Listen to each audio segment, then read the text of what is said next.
बोला. माझे नाव गिरी प्रल्हाद प्रकाश, राहणार नावकी, तालुका पूर्णा, जिल्हा परभणी. मी या ठिकाणी दोन अनुभव सांगणार आहे. एक माझ्या मुलीच्या संदर्भातील आहे आणि एक माझ्या सासूबाईच्या संदर्भातील. पहिला माझा अनुभव असा आहे की माझ्या मुलीचा गुडघ्यामध्ये जास्त त्रास व्हायचा. ती सारखं रडायची आणि मग रडल्याच्या नंतर एक दीड तास सारखं रडायची. मग आम्ही दवाखाने केले परभणीला कडेसाहेब, ढेपे, पुन्हा असं 2-4 डॉक्टरकडे आम्ही दवाखाने केले आणि दवाखाने केल्याच्या नंतर सुद्धा राहत नव्हतं. मग आम्हाला सांगण्यात आलं की नांदेडला तुम्ही गादेवार साहेब आहेत त्यांच्याकडे जा आणि तिथे गेल्याच्या नंतर ते चांगले डॉक्टर आहेत.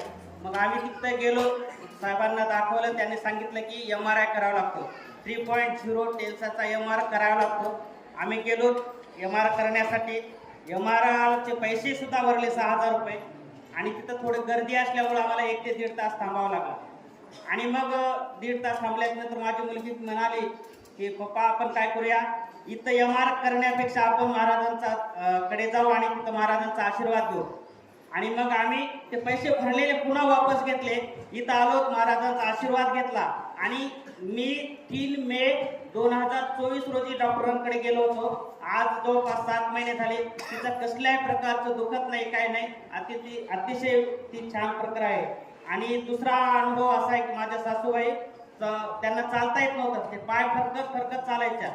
आणि मग बरेच 5 ते 7 वर्ष आम्ही दवाखाने केले, परंतु काहीच फरक पडला नाही. त्यांना सांगितलं की मलकापूरला जा, महाराजांचा आशीर्वाद घ्या. त्यांनी इथं आल्या, गुरुवारी महाराजांचा आशीर्वाद घेतला आणि आता त्या व्यवस्थितपणे चालतात. 2-3 मजले पर्यंत त्यांना आता चालता येते, फक्त त्यांना खाली बसता येत नाही. महाराजांना मी विनंती करतो की त्यांना व्यवस्थित जमिनीवर बसता यावं, एवढा आशीर्वाद. काळाच्या गजरामध्ये स्वामी